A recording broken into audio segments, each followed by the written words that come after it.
बिस्मिल्लाहिर्रहमानिर्रहीम।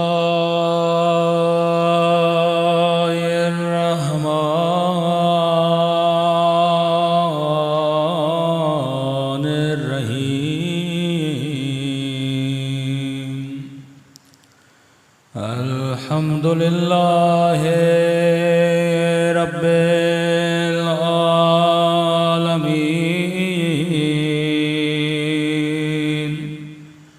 अल्हम्दुलिल्लाहि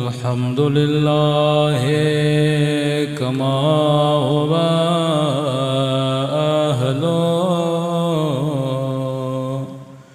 अस्सलातु वस्सलामु अला सय्यिदिल मुरसलीन व खातमिन नबिय्यीन अबिल क़ासिम मुहम्मद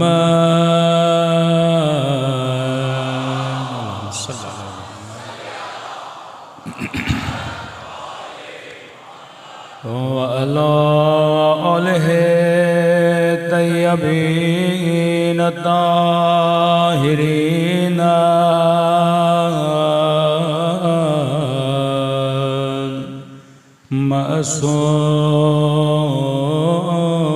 मासूमीन। सब मिलके दुआ इमाम ज़मान। अल्लाहुम्मा कुल्ले वलीकल हुज्जत इब्निल हसन सलवातुका अलैहि व अला फी हाज़िहि व फी कुल्ले वलियान व हाफ़िज़ा व क़ाइदान व दलीलान व आइना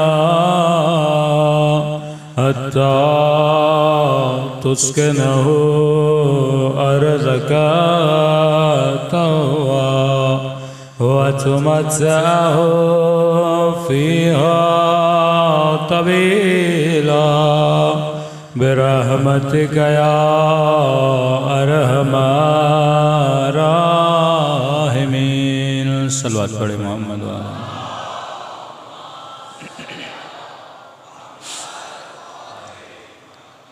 बिस्मिल्लाहिर्रहमानिर्रहीम। रब्बि इश्रह ली सदरी व यस्सिर ली अमरी वहलुल उक़दतम मिन लिसानी यफ़क़हू क़ौली।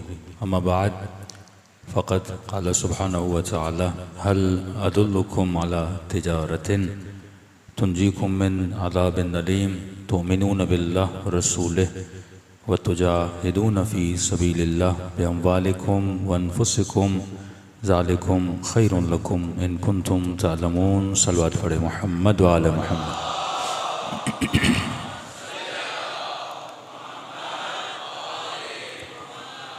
दुआ है परवरदिगार आलम हम सब की इबादतों को अपनी बारगाह आली में कबूल फरमाए और जिस मकसद ज़िंदगी और हयात की खातिर ये मजालिस रखी जाती हैं खुदा उन मकासद में हम सब को कामयाबियाँ नसीब फरमा दे। बड़ी तेज़ी से वक्त गुज़र जाता है। पूरा साल इंसान मुहर्रम का इंतज़ार करता है और इंसान को पता भी नहीं लगता मुहर्रम गुज़र भी जाता है। तभी खुदा ने अगर कसम खाई तो कहा वल अस्र इन्नल इंसाना लफ़ी खुस्र। कभी कहा वल फज्र व लयालिन अशर। कभी फज्र की कसम खाता है, कभी असर की कसम खाता है।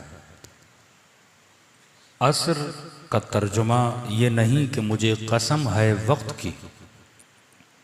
फज्र का तर्जुमा ये नहीं कि मुझे कसम है वक्त की।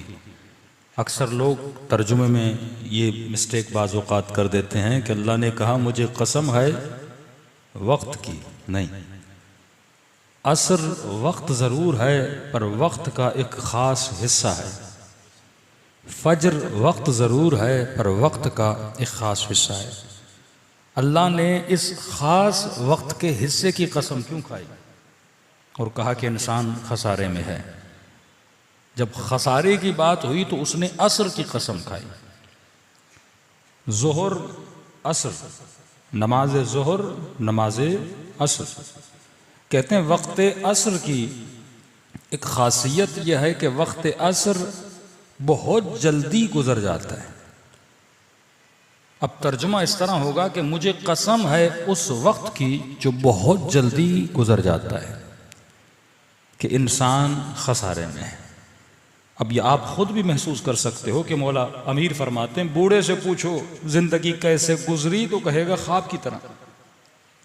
आप अपने दादा दादी नाना नानी को बिठाइए 80 साल के 75 साल के, पूछिए कि दादा आपकी ज़िंदगी कैसे गुजरी, ऐन यही जवाब देगा कि बेटा पता ही नहीं लगा 70 साल ऐसे गुजर गए, जैसे कल मैंने जॉब की थी, शादी की थी, आज पता ही नहीं लगा, बच्चे भी जवान हो गए, बच्चों के बच्चे भी हो गए।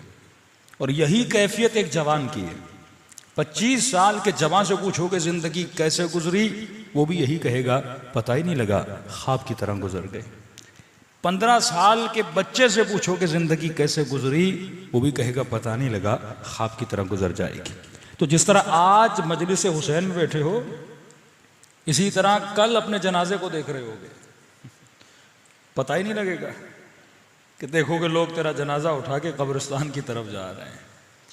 मौला फरमाते हैं अब मोहलत है, लेकिन वो वक्त जब तुम्हारे पास आएगा, उस वक्त तो फिरौन भी कह रहा था कि रब्बिरजिऊनी, ऐ खुदा मुझे पलटा दे ताकि मैं अमल साले करूं। अल्लाह की आवाज़ आई अब देर हो गई है। ये वक्त और ये घड़ियां, ये सेकंड जो अभी मजलिस हुसैन में गुजार रहे हो, ये अल्लाह की मोहलत है। अब तू इस मोहलत से इस्तिफादा क्या करता है? तुझे मफहूम फना और बका की पहचान होनी चाहिए कि फना क्या होता है, बका क्या होती है।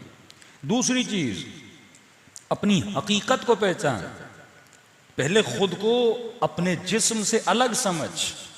अगर तू अपनी हकीकत अपने जिस्म को समझेगा तो सुबह से शाम तक तू किसकी ज़ेबो ज़ीनत के लिए लगा रहेगा?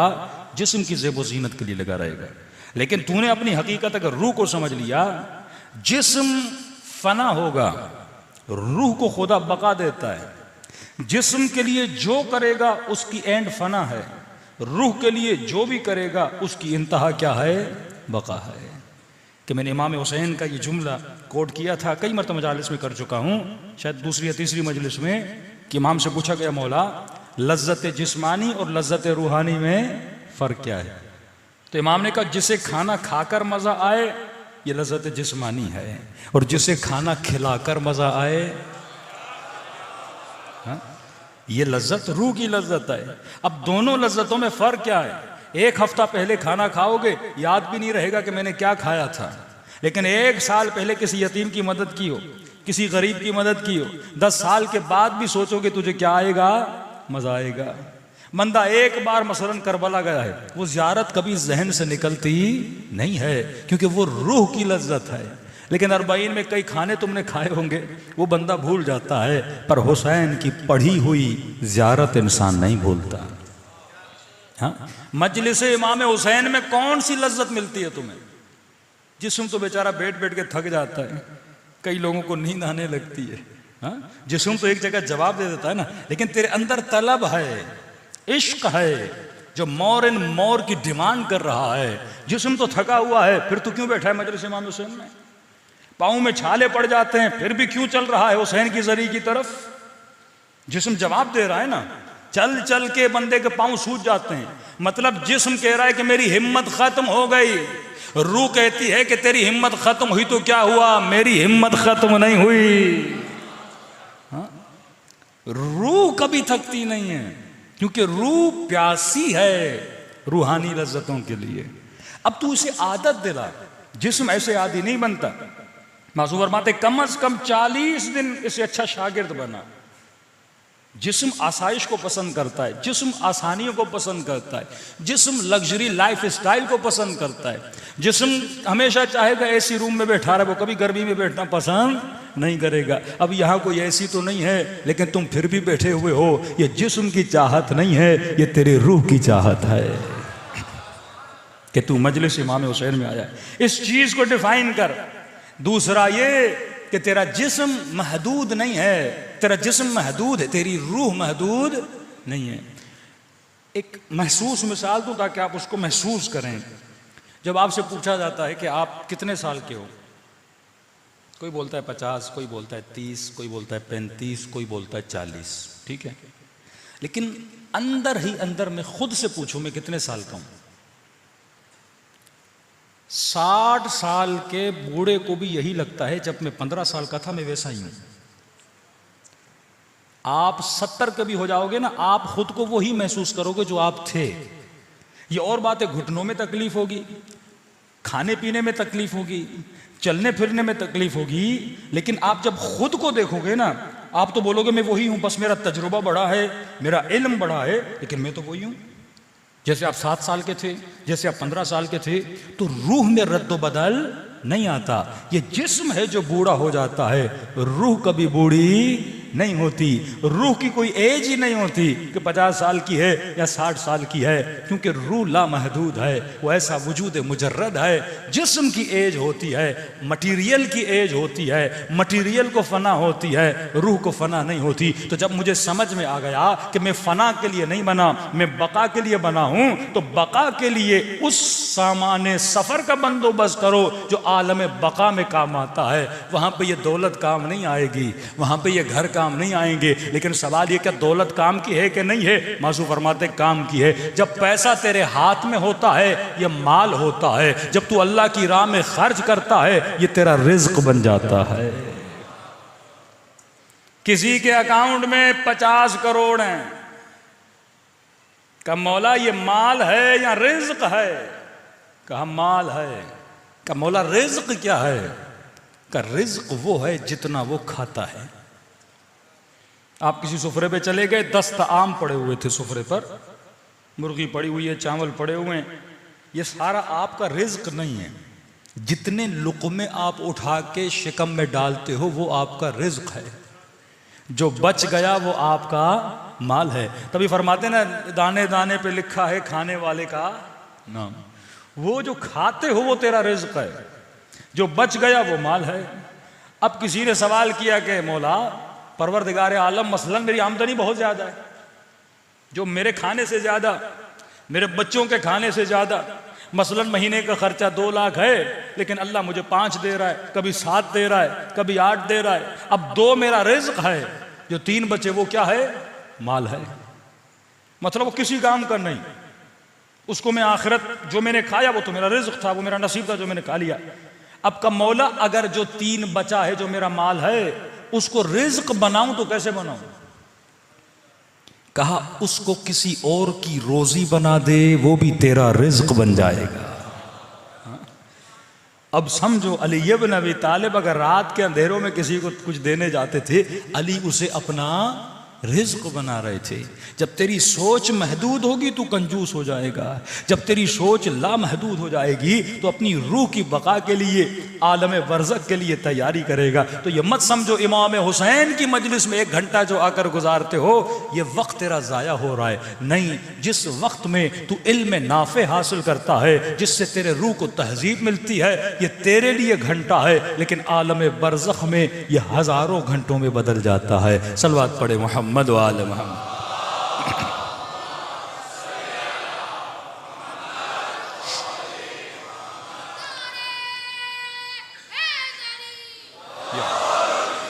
दूसरी चीज़, दुश्मन ने, कल मैंने इशारे किए, हमेशा कोशिश की कि मुआशरों को अगर तबाह करना है तो लोगों को इथियस्ट बनाओ। दीन का इनकार, वजूद खुदा का इनकार करो, क्योंकि खुदा के वजूद का इनकार हुआ, दीन का इनकार हुआ, दीन का इनकार हुआ तो अंबिया, औलिया, आइम्मा सबका इनकार हुआ। दूसरी चीज़ कहा ये जितने मुक़द्दसात हैं मातम करना, मौला हुसैन के गम में गिरिया करना। कहा ये सब खुराफात है, ये लोगों की बनाई हुई चीज़ें हैं। ये आजकल जो ब्रॉड माइंडेड लोग हैं ऐसी बातें करते हैं। तो उन्होंने, एक प्रोफेसर था, उसके तकरीबन 18 लेक्चर थे इंग्लैंड में। वो अपने स्टूडेंट को इसी तरह गुमराह करता था कि भाई कोई खुदा नहीं है, हम आएंगे, खाएंगे, जिएंगे, मरेंगे और चले जाएंगे। वजूद खुदा का इनकार। तो इसलिए मासूमी ने फरमाया हर मोमिन के लिए ज़रूरी है कि वो कम से कम अल्लाह के वजूद पे कुछ दलीलें रखे, क्योंकि अगर आपकी फाउंडेशन मजबूत नहीं है, आपका घर मजबूत नहीं होगा। अहल बैत ने मुनाजरे किए वजूद खुदा पे, दहरियों से मुनाजरे किए वजूद परवरदिगार आलम पे। और मैं शुरू से बताता आ रहा हूं कि हर इंसान आशिक़े कमाल है या लामहदूद का आशिक है। तो अगर किसी चीज़ का तालिब है तो मतलूब का होना ज़रूरी है। अगर मेरे अंदर आम की डिमांड है तो आम का होना ज़रूरी है। अगर मुझे प्यास लगती है तो पानी का होना ज़रूरी है। अगर मुझे भूख लगती है तो खाने का होना ज़रूरी है। तो अगर मैं किसी ऐसी शय के पीछे हूं जो लामहदूद है तो किसी लामहदूद का होना भी ज़रूरी है। और मासूम फरमाते वो लामहदूद कौन है? वहदहू ला शरीक है, वो तेरा परवरदिगारे आलम है। इन्होंने बड़ी कोशिश की कि नौजवानों को दीन से दूर किया जाए। अब क्योंकि जो निज़ाम, दो निज़ाम है, एक निज़ाम तागूत, एक निज़ाम विलायत। तू किस निज़ाम का सिपाही बनना चाहता है? इमाम हुसैन करबला में एक बहुत बड़ी सिविलाइजेशन बनाने आए। करबला एक वाक़े का नाम नहीं है, करबला एक सिविलाइजेशन, एक तमद्दुन का नाम है। जिस सिविलाइजेशन में बच्चा भी है, जवान भी है, बूढ़ा भी है, मसीही भी है, सुन्नी भी है, शिया भी है, जिस सिविलाइजेशन की बुनियादें गैरत पर हैं, जिस सिविलाइजेशन की बुनियादें हया पर हैं, जिस सिविलाइजेशन की बुनियादें जज्बे ईसार पे कायम हैं, जिस सिविलाइजेशन की बुनियादें तस्लीम महज पे कायम हैं, जिस सिविलाइजेशन की बुनियादें रिजन रजा पे कायम हैं। निज़ाम तागूत भी एक सिविलाइजेशन रखता है, लेकिन निज़ाम, अब आप समझें, ये इमाम ज़माना हुकूमत बना रहे हैं, यहां पे एक हुकूमत यजीद बना रहा है। मौला की हुकूमत के पिलर क्या हैं और यजीद की हुकूमत के पिलर क्या हैं? अगर ये दो पिलर आप समझ गए, आपकी ज़िंदगी को एक जिहत मिलेगी, आपकी ज़िंदगी को एक डायरेक्शन मिलेगी कि अगर मैं इमाम ज़माना के निज़ाम में रहूँगा, मौला ऐसा क्या करेंगे, वो कौन सी जादू की छड़ी है जो इमाम ज़माना आकर लगाएंगे और दुनिया सुधर जाएगी। और कुरान में वहाँ पे हज़रत नूह कह रहे हैं, परवरदिगारा मेरी कौम पे अजाब नाजिल कर दे, क्योंकि मुझे यकीन है इस कौम का बच्चा भी पैदा होगा तो काफिर होकर पैदा होगा। इतना अल्लाह के नबी को यकीन कैसे हो गया कि जो बच्चा पैदा होगा वो चोर पैदा होगा, काफिर पैदा होगा? क्यों? क्योंकि जब इन्वायरमेंट काफराना हो जाता है तो उस जमीन में जो बच्चे पैदा होते हैं वो भी ऑटोमेटिकली काफिर बन जाते हैं। लेकिन जब इन्वायरमेंट अहले बैत अलैहिस्सलातु वस्सलाम वाला होता है तो उस इन्वायरमेंट में जो बच्चे पैदा होते हैं, तो कोई बच्चा कासिम बन के उभरता है, कोई बच्चा अकबर बन के उभरता है, कोई बच्चा हजरत अब्बास बन के उभरता है। वो सिविलाइजेशन जो अहले बैत अलैहिस्सलातु वस्सलाम ने बताई, उस सिविलाइजेशन में जज्बे ईसार है। अगर कोई शिया जज्बे ईसार नहीं रखता, इमाम ज़माना की हुकूमत में कुछ भी नहीं कर सकता। जो इंसान कुर्बानी का जज्बा नहीं रखता, जो अपने जिस्म को कुर्बान करने का जज्बा नहीं रखता, जिस खातून में सुबात कदम नहीं है, जिसका ईमान सैयदा ज़ैनब जितना मजबूत नहीं है, वो इमाम ज़माना के लश्कर में नहीं आ सकती, क्योंकि सिविलाइजेशन के कुछ पिलर्स हैं। अब इमाम ज़माना जो निज़ाम और हुकूमत बनाएंगे वो किस पर कायम होगा, और निज़ाम तागूत जो हुकूमत बनाता है वो किस पर कायम है? आज आप वेस्टर्न वर्ल्ड में जाते हैं, बड़ा नज़्म है, बड़ा ज़ब्त है, सफाई है, कानून है, चोरी इतनी आम नहीं जितनी आपके मुआशरे में। कभी सोचा उसने अपने मुआशरे को किस तरह नज़्म दिया? और क्या इमाम ज़माना भी वही आके करेंगे जो निज़ाम तागूत कर रहा है, या मौला के पास कोई और सिस्टम है और उनके पास कोई और सिस्टम है? आज जितने भी दुनिया के सिस्टम है वो नाकाम होते हुए नजर आ रहे हैं। एक पाकिस्तानी जब पाकिस्तान में आता है तो सिग्नल तोड़ देता है, लेकिन जब यूके जाता है, कनाडा जाता है, यूएस जाता है, रात के 2 बजे कोई गाड़ी नहीं होती, इंसान का बच्चा बन जाता है, सिग्नल के पीछे खड़ा हो जाता है। वही बंदा जब यहां आता है फौरन सिग्नल को तोड़ देता है। कभी सोचा वो वहां रुकता क्यों है, यहां क्यों नहीं रुकता? दो निजाम है ना। उस निजाम ने उसे इतना सीधा कैसे कर दिया कि इतनी इताअत इमाम जमाना की भी नहीं जितनी उस निजाम की इताअत करता है, इतनी इताअत खुदा की भी नहीं जितनी उस निजाम की करता है। सुबह उठेगा, ऑफिस जाएगा, प्रॉपर टैक्स देगा, सब कुछ करेगा, पूरा उस निजाम को फॉलो करेगा। कौन सी चीज है जो उसे ये सब कुछ करवा रही है? और यहां का जवान क्यों सिग्नल को तोड़ता है? जरा सोचिए। इसका सवाल का जवाब इसमें है कि वो वहां गया क्यों था? माल बनाने, पैसा बनाने, डॉलर कमाने, पाउंड बनाने। सीधी बात है ना, वहां पे कोई मौला रजा की ज़ियारत तो नहीं है कि ज़ियारत करने गया हो, वहां कोई हौज़े इल्मिया तो नहीं है कि दीन हासिल करने बंदा गया हो। आप क्या हासिल, ज़ाहिर इंसान अपने माश की तलाश में निकलता है, अपनी इकोनॉमी को मजबूत करने के लिए निकलता है, कहते बच्चों के लिए अच्छी जिंदगी हो, लग्जरी लाइफ स्टाइल हो, वहां चला जाता है। लेकिन सिग्नल पे क्यों रुक रहा है? उसी माल की वजह से। क्योंकि उसे पता है पाकिस्तान में सिग्नल तोड़ूंगा, पुलिस वाला कितना भी फाइन लगा ले, 50 रुपए 100 रुपए, वहां सिग्नल तोड़ेगा 100 पाउंड देने पड़ेंगे, $150 देना पड़ेगा। गया क्यों था? माल कमाने। सिग्नल तोड़ेगा, नुकसान किसको है? माल को है। तो माल की बका के लिए इंसान बन जाता है, माल की बका के लिए सीधा हो जाता है। ये वो निजाम ताकूत है जो लोगों को कंट्रोल करते हैं। किसके जरिए? माल के जरिए। जो लोगों को बाअखलाक बनाते हैं, किसके जरिए? माल के जरिए। वो कहेंगे तुझे आसाइश देंगे, तुझे सब कुछ देंगे, लेकिन ये कवानीन इनको फॉलो कर। फॉलो नहीं किया, माल छीन लिया जाएगा। और वो गया भी माल के लिए था। नुकसान जब माल को पहुंच रहा है तो लाएगा वो सारे कवानीन को क्या करता है? फॉलो करता है। लफ्ज जहन में रखिएगा, 2 मीम आपको जहन में रखने हैं आज। पहला मीम, मीम माश। वहां गया था माश के लिए। इंग्लिश में बोले तो अपनी इकोनॉमिक को मजबूत करने के लिए, उर्दू में बोले तो अपनी इक्तिसादियात को मजबूत करने के लिए। तो वो जितने भी निजाम हैं, वेस्टर्न वर्ल्ड के जितने भी निजाम हैं, वो निजाम इकोनॉमिक बेस है।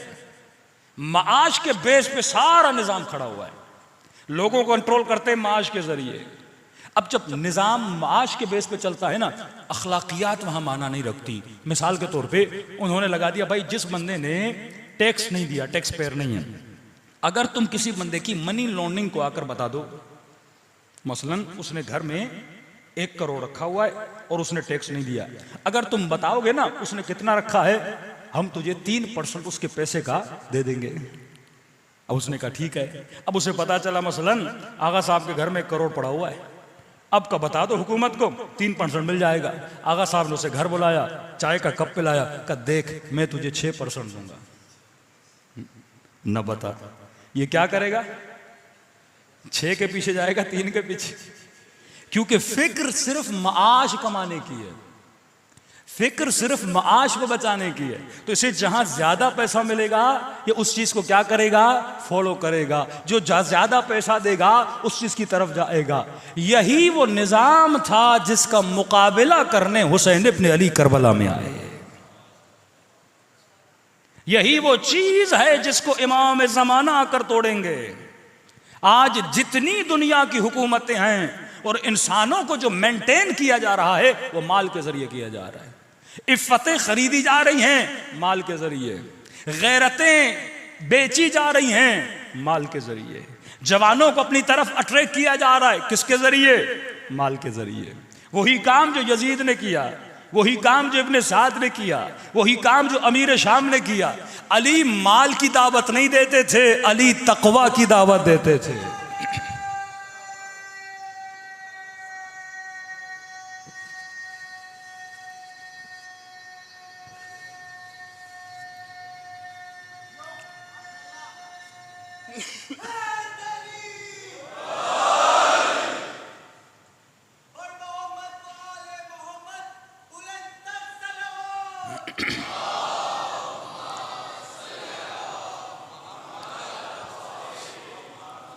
अपने जहनों को माश पे टिका के रखिएगा, क्योंकि आगे नतीजा निकलना है।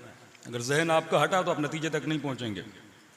मतलब हुकूमत को फॉलो जब लोग करते हैं, जो हुकूमतें माश की बुनियाद पे होती हैं, तो लोग कानूनमंद बनते हैं, फर्माबरदार बनते हैं। किसकी बुनियाद पर? माश की बुनियाद पर। अब थोड़ा अपनी जिंदगी में आओ। इमाम के निज़ाम को मैं इसके बाद बयान करूंगा कि मौला अपनी हुकूमत किस चीज़ की बुनियाद पे बनाएंगे। मौला लोगों को किस तरह कंट्रोल करेंगे कि बंदा सिग्नल पे रुक जाए। मौला फाइन नहीं लगाएंगे, किस तरह कंट्रोल करेंगे लोगों को। अब अपनी जिंदगी में आओ कि तुम्हारी सोच भी माश वाली है या नहीं है। मेरे घर में मेरी बेटी का रिश्ता आया, मैंने सबसे पहले किस चीज को देखा? माश को।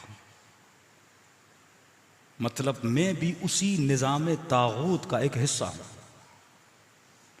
नाम हुसैन का ले रहा हूं, पर जो दिमाग मेरा चल रहा है वो किसके मुताबिक है? निजाम तागूत के मुताबिक है। मेरे डिसीजन का बेस क्या है? माश है। और नबी के घर में जहरा का रिश्ता आया। खुदा की कसम, अगर माश देखना होता तो नबी अली को बेटी न देते। जो ज़रा बेच कर अपना हक महर लाए, जो बेटी को यह वसीयत करे कि बेटी कुछ ऐसा न मांगना कि अली दे न सके, शोहर को शर्मिंदा न करना। उन्होंने रिश्ते न माश की बुनियाद पे दिए, न रिश्ते माश की बुनियाद पे लिए। इस्लाम जैसे आया, न गरीब न अमीर, नारा एक ही बुलंद किया, इन्न अकरमकुम इंदल्लाहि अतकाकुम। अल्लाह के दरबार में यार माश नहीं है। तो फिर निमरूद बहुत पैसे वाला था, कारून बहुत पैसे वाला था। आज हमारी सोचे क्या है? हम दिल में इज्जत और एहतराम किसका करते हैं? हम सब के अंदर शिर्क खफी मौजूद है। मासूम फरमाते हैं, अगर कोई बंदा तुम्हारे सामने से गुजरे और वो तुझे सलाम करे, तू उसे जवाब दे। एक आम सा आदमी आपके सामने से गुजरा, उसने कहा जनाब सलाम अलैकुम, मतलब आपने देखा सलाम नहीं किया, आपने कहा उसे करने दो। उसने सलाम किया, आपने जवाब दिया। इतने में एक अमीर आदमी, ऑफिसर साहब, बड़ी पोस्ट वाला, अच्छे माश वाला, जब तेरे सामने गुजरा, आपने आगे बढ़ के कहा सलाम अलैकुम साहब। क्यों? क्योंकि वो अमीर है। मौला फरमाते ये मुशरिक है, अल्लाह की इबादत में शरीक कर रहा है किसी को, उसके माल की वजह से। मैं दोस्त किसको बनाता हूं? सबसे पहले दोस्ती में किस चीज को देखता हूं? ये बीमारी हमारे मौलवियों में आ गई है। बड़े बड़े लोगों से रवाबित रखना, पैसे वाले लोगों से रवाबित रखना, फासिक व फाजिर सियासतदानों से रवाबित रखना, जो अल्लाह की इताअत न करें उन लोगों से रवाबित रखना। एक गरीब की फोन जाए, उसके घर में मजलिस न पढ़ना, पर अमीर की फोन आ जाए, बंदा दौड़ा दौड़ा चला जाए। मतलब मेरी निगाह भी कौन सी है? माश की निगाह है। फिर मुझ में और ये फिस्क व फुजूर के जो निज़ाम में अंदर जिंदगी गुजारे, उसमें फ़र्क क्या हुआ? इमाम ज़माना का निज़ाम कौन सा निज़ाम है? मौला क्या करेंगे कि एक सेकंड में इनके निज़ामों को गिरा कर हुकूमत इलाही को आकर नाफिज करेंगे। तो उलमा एक मिसाल देते हैं, कहते हैं लफ्ज़ है नज़्म। किसी भी मुल्क में कोई भी सिस्टम अगर कायम होना चाहता है, उसके अंदर नज़्म का होना बहुत ज़रूरी है। नज़्म के लिए एक उसूल का होना ज़रूरी है। मिसाल के तौर पर आपके हाथ में तस्बीह हो, ये तस्बीह के 100 दानों को किस चीज़ ने खड़ा करके रखा है? धागे ने। यहां धागा कटा या दाने इधर उधर चले गए, दाने सारे बिखर जाएंगे, वो मुल्क तबाह बर्बाद हो जाएगा। जैसे आप बोलते हैं कि भाई पाकिस्तान का मतलब क्या? कहते ला इलाहा इल्लल्लाह। ये वो धागा है जिसने इस मुल्क को बनाया था, जिसकी बुनियाद पे लोगों ने हिजरत की थी, जिसकी बुनियाद पे लोगों ने बच्चे कुर्बान किए थे, जिसकी बुनियाद पे लोग अपनी ज़मीनें, अपने घर छोड़ के आए थे। एक उसूल की बुनियाद पे ये वो धागा था जिस पे करोड़ों दाने जमा हुए थे। अब अगर पाकिस्तान को खत्म करना है तो क्या करो, इस धागे को काट दो, ला इलाहा इल्लल्लाह को काट दो, इस मुल्क में लिबरल सोच के लोग लाओ, सेक्युलर माइंडसेट के लोग लाओ, जो ला इलाहा इल्लल्लाह के मुनकिर हों, जो इलाह का मतलब ही ना जानते हो। तो क्या हो जाएगा, जब उसूल खत्म हो गया ना, वो मुल्क भी खत्म हो जाता है। अमेरिकन वजीर खारजा ने कहा हमने बड़ी कोशिश की कि ईरान पे हमला करें और ईरान को खत्म करें, का कामयाब नहीं हो सका। उसने कोई बात नहीं, ईरान जिस नजरिए पे बना है उस नजरिए को खत्म कर दो तो ईरान खुद ब खुद इनकलाब खत्म हो जाएगा। इनकलाब नजरिए पे खड़ा है ना। नजरिया क्या है? हुकूमत इस्लामी। हुकूमत इस्लामी का मतलब क्या कि नौजवानों को बातक़वा बनाना है, नमाजी बनाना है, खवातीन को बाहिजाब बनाना है, जो सीरत अहले बैत पे चलें, इमाम ज़माना के सिपाही बनाएं। कि अब इनके दीन को इनके वजूद से निकाल दो। इतनी बेदीनी फैलाओ ईरान में, अब जाहिर है फिर मौलवी करेगा क्या? जब पूरी आवाम बेदीन बन जाएगी, इनकलाब की वैल्यू खत्म हो गई, फिर खोखला इनकलाब बाकी रह जाएगा। आज तक बीबीसी ने उर्दू में कोई चैनल नहीं बनाया। बीबीसी उर्दू है, घंटे के लिए, हफ्ते में 1 घंटा आ जाता है। जैसे वॉइस ऑफ अमेरिका था, रेडियो चलता था 1 घंटा 2 घंटे, हफ्ते में 1 आवर, मैक्सिमम 7 आवर्स, 24 आवर्स के लिए कोई चैनल नहीं है जो उर्दू में हो। बीबीसी का कोई चैनल अमेरिकन ने इसलिए नहीं खोला जो उर्दू में हो, क्योंकि उन्हें ज़रूरत ही नहीं है। यहाँ बैठे हुए उनके कारिंदे, वो खुद ही रहमत करते रहते हैं। लेकिन उन्होंने बीबीसी पर्शियन निकाला, यानी 24 आवर्स एक चैनल निकला जो फारसी में चलता है। किसके बजट से? इतनी हमदर्दी, अपने हुकूमत, अपनी आवाम के टैक्स का पैसा काट के ईरानियों के लिए पर्शियन में चैनल बनाया जा रहा है। इतना दुश्मन हमदर्द हो गया ताकि उनकी नस्लों को तबाह किया जाए। मोर देन 60 चैनल्स पर्शियन के बनाए गए, जो हॉलीवुड की फिल्में, बॉलीवुड की फिल्में, उनको ट्रांसलेट करे, उनको डब करे पर्शियन में, और ईरानी जवान देखें। तेहरान की कोई छत नहीं जिस पे डिश न रखा गया हो। जवानों के ईमान को तबाह हो बर्बाद कर दिया, उनकी गैरत को तबाह हो बर्बाद कर दिया। कई लोग जाते, मौलाना हम तेहरान जाते, हमें लगता ही नहीं कि हम ईरान में से, लगता हम तुर्की में आ गए हैं। मेहनत की उन्होंने, बजट खर्च किया है, यहूदियों ने बिलियंस ऑफ डॉलर खर्च किए, ताकि अगर वो जो बेसिक आइडियोलॉजी है वो इनके अंदर से खत्म हो गई तो इनकलाब भी ऑटोमेटिकली क्या हो जाएगा, खत्म। यही है पाकिस्तान के लिए। पाकिस्तान का नजरिया था ला इलाहा इल्लल्लाह, ये मुल्क बना मुसलमानों के लिए, लेकिन इस मुल्क में मुस्लिम जब जिंदगी गुजारता है तो मुश्किल जिंदगी गुजारता है, लेकिन एक फासिक यहां पे बड़ी आजादाना जिंदगी गुजार लेता है। एक चोर के लिए मुल्क बड़ा महफूज है, क्योंकि मकसद खत्म हो गया। तो इमाम आकर करेंगे क्या? फरमाया नज्म आता है धागे से। धागा कोई भी हो, ये धागा 100 दानों को उठाता है, खड़ा करता है। इमाम ज़माना जब आएंगे, आते ही इस धागे को काट देंगे। धागा कटा तो नज्म बिखर गया, सारी हुकूमतें गिर जाएंगी। अब सवाल ये है, फिर मौला इन दानों के अंदर कौन सा धागा डालेंगे? निज़ाम विलायत किस धागे पे खड़ा है? हुकूमत इमाम ज़माना किस धागे पे खड़ी होगी? एक था मीम माश का, सारा सरमायादाराना निज़ाम किस पे खड़ा है? सरमाये पे खड़ा है।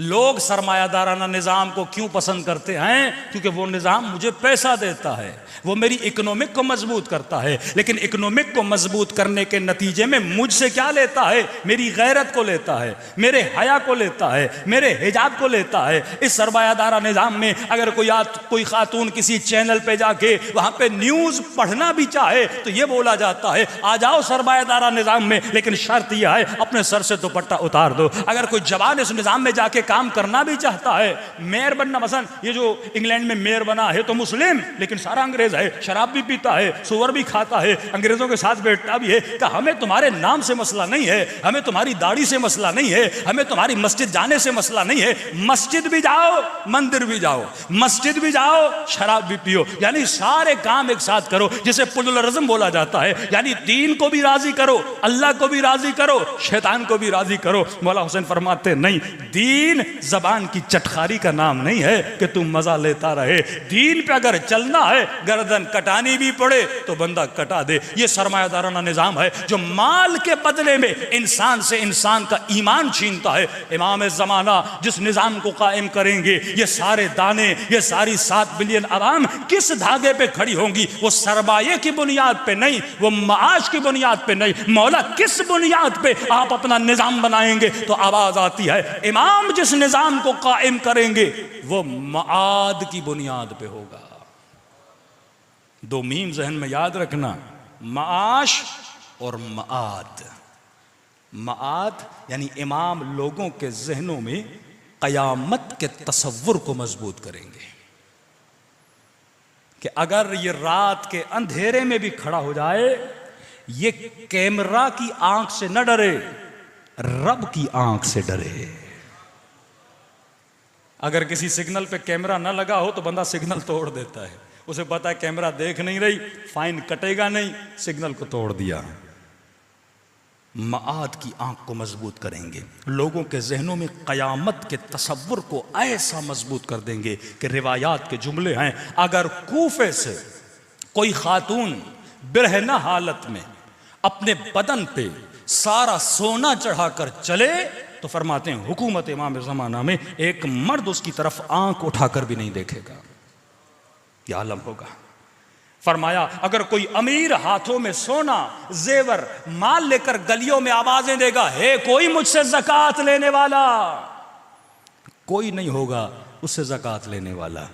पत्थर और सोने में फर्क नहीं रहेगा, जमीन अपने सोनों को बाहर निकाल देगी, बंदा देखेगा कोई उठाने के लिए तैयार नहीं होगा, क्योंकि ताल्लुकात अब माश की बुनियाद पे नहीं बनेंगे, माद की बुनियाद पे बनेंगे। बंदा दोस्ती इसलिए करेगा ताकि मेरी कयामत मजबूत हो जाए, रिश्ता उसे देगा जिससे बेटी की कयामत मजबूत हो जाए, काम वो करेगा जिससे उसकी आखिरत बने। यही इमाम का काम है। यही नजरिया करबला में इमाम हुसैन ने आकर मजबूत किया कि फरमाते हैं हर नबी ने जन्नत का वादा दिया, जन्नत दिखाई नहीं।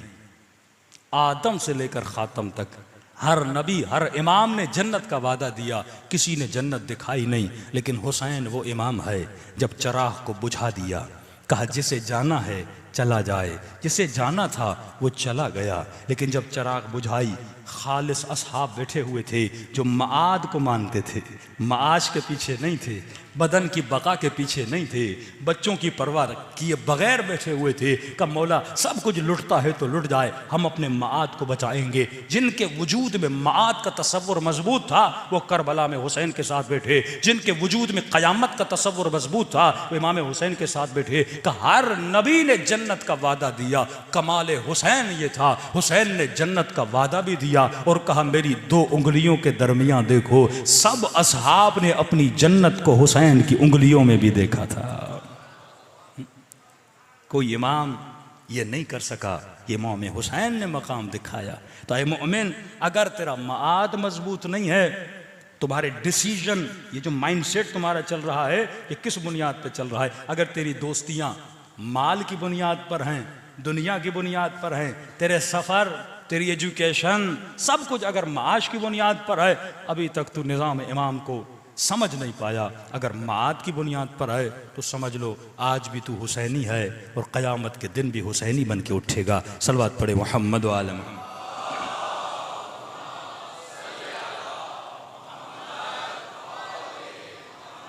बारह दीगर सलवात पढ़े मोहम्मद व आले मोहम्मद।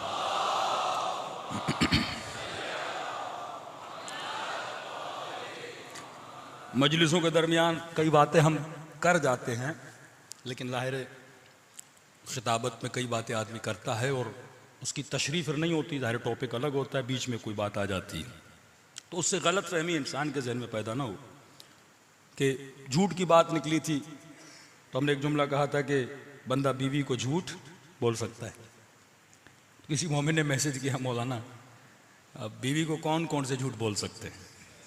हाँ, तो मतलब सारी मजलिस नहीं सुनते, जो काम की बात है वो ले लेते हैं।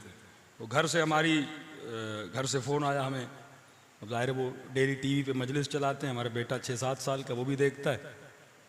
तो कहा वो आपने उस दिन मजलिस पढ़ी कि वालिदैन पे ये है कि बच्चों की शादी जल्दी करवाएं, तो मैंने कहा आजकल के बच्चे इतने तेज़ हो गए कि पूरी मजलिस छोड़ के वो ये पूछ रहा है, बाबा ने कहा शादी जल्दी करवाओ, तो आप हमारी शादी कब जल्दी करवा रहे हैं। तो आज की नस्लें भी इतनी तेज़ हो चुकी हैं, बच्चे भी इतने तेज़ हो चुके हैं। ये नबी खुदा की हदीस है कि चंद जगहों पे झूठ बोलना जायज़ है, जान बचाने के लिए, किसी की जान बचाने के लिए, दो मोमिनों में सुलह कराने के लिए। जैसे गीबत हराम है, अशद्द मिन ज़िना है, लेकिन चंद जगहों पे गीबत जायज़ है। कैसे? मसलन एक आदमी बिजनेस करना चाहता है, वो आपसे आके पूछता है भाई मौलाना के साथ बिजनेस कर रहा हूँ, मौलाना कैसे आदमी है। अब आपको पता है मौलाना 6-7 के पैसे खा चुके हैं अभी तक, हाँ? और आप बोलो नहीं मैं गीबत नहीं करता, भाई तेरी मर्जी कर न कर। कहते नहीं, यहाँ पे गीबत करना जायज़ है। एक आदमी को नुकसान से बचा रहे हो। एक आदमी आपसे कहता है मैं बेटी की शादी करवा रहा हूँ, फला लड़का रिश्ता लेकर आया है, आपका बेटा उसके साथ पढ़ता है, आप बताइए कैसा आदमी है। आप बोलो नहीं मैं तो बड़ा मोमिन हूँ, मैं गीबत नहीं हुस्न ज़न करूँगा, बहुत अच्छा लड़का है। तो कल उसकी शादी हो गई, उस बेचारे की ज़िंदगी बेटी की तबाह बर्बाद हो गई। इन मसलों में जहाँ बिजनेस का मसला है, रिश्ते का मसला है, किसी मोमिन के नफ़े नुकसान का मसला है। एक बंदा सफ़र पे जा रहा है, आपसे पूछता है ड्राइवर कैसा है भाई, आप बोलते नहीं मैं गीबत नहीं करता। आप पहले जा चुके हैं, उसको रास्ते में नींद आ गई और गाड़ी कल्टी हो गई, आप बोलोगे मैं गीबत नहीं करता। वो मोमिन की तुम जान ले रहे हो। तो ऐसी जगहों पे गीबत की क्या है? इजाज़त है, जहां अक्ल और शरा इजाज़त दे। बिल्कुल इसी तरह जो झूठ है, झूठ तो वैसे गुनाह है, बदतरीन गुनाहों में शुमार होते। मासूम फरमाते हमारा शिया कभी झूठ नहीं बोलता। बीवी की बात आई कि बीवी को कहाँ झूठ बोला जा सकता है। अब ये नहीं कि मौलाना ने बोल दिया झूठ जायज़ है तो अब डेली घर पे जाओ तो झूठ ही बोलते रहो। वो देर करके क्यों आए, झूठ बोल दो मीटिंग में था। आज देर करके क्यों आए, मजलिस में था। फिर देर करके क्यों आए, दुआए कुमैल में था। बाद में पता चले दोस्तों के साथ बंदा घूमने गया था। सारे शख्सियत आपकी ख़राब हो जाएगी। झूठ जो बीवी से भी झूठ बोला जाता है वो भी वहाँ पर है जहाँ पे मसलन मियाँ बीवी में झगड़ा हो जाता है। आपको पता है इस बात के बताने से बहुत हंगामा खड़ा हो जाएगा। वहाँ पे आदमी क्या कर लेता है, नीयत इस्लाह से झूठ बोल लेता है। दूसरी कहाँ पे झूठ बोला जा सकता है? छठे इमाम, इमाम जाफर सादिक,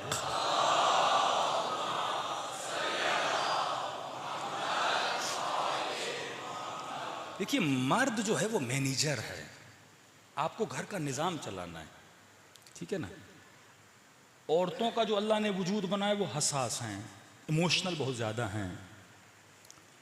मसलन आपको याद नहीं होगा जिस दिन शादी हुई थी आपने क्या पहना था, किसको क्या दिया था, उस रात क्या बोला था, आपको याद नहीं। मर्द का जहन कुल्ली होता है, कुल्लियात को याद है, जर्नल चीज़ें से याद होती हैं लेकिन छोटी छोटी चीज़ें से याद होती है। सलवात पढ़े मोहम्मद व आले मोहम्मद।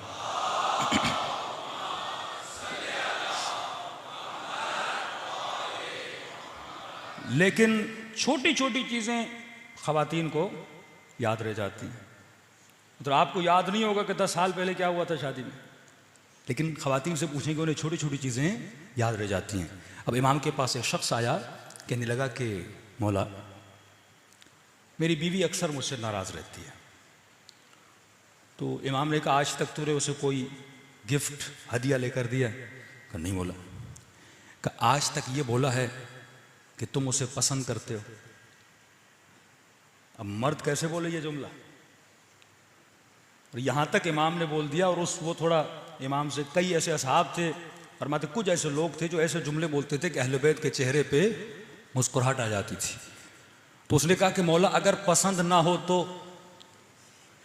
इमाम ने कहा यहाँ झूठ बोलना जायज़ है। अगर कोई पसंद नहीं भी है, अगले बंदे के दिल को खुश करने के लिए बोलने में कोई हर्ज नहीं है। तो हर शय में बीवियों से झूठ न बोला करें। जहाँ पे मुसालियत बंदे की हो जाती है, फितनों से बचा जाता है, झगड़ों से बचा जाता है, तो वहाँ इंसान बोल सकता है। सलवात पढ़े मोहम्मद व आले मोहम्मद।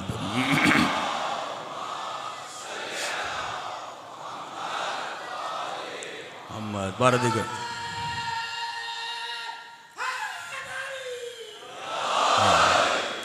तो ये दो धागे हैं जिनको समझने की ज़रूरत है। जो सिविलाइजेशन ऑफ इमाम ज़माना है वो माआद के धागे पे खड़ी है, और जो सिविलाइजेशन शैतान और तागूत के निज़ाम की है वो किस धागे पे खड़ी है? वो माआश के धागे पे खड़ी है।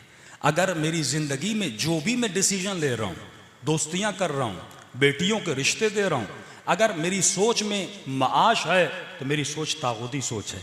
लेकिन अगर मेरी सोच में माआद है, मैं आखिरत को देख रहा हूँ, तभी रसूल खुदा फरमाते हैं जिसने ये देखकर अपनी बेटी की शादी करवाई कि फलां बंदा मालदार है, फलां बंदा पैसे वाला है, फरमाया, और कल अगर उसकी नस्ल तबाह हो गई, उसने तकवा नहीं देखी, उसने खौफ खुदा नहीं देखा, फरमाया जब ये मर जाएगा इसके नामे अमाल में लिखा जाएगा इसने अपनी बेटी का कत्ल कर दिया।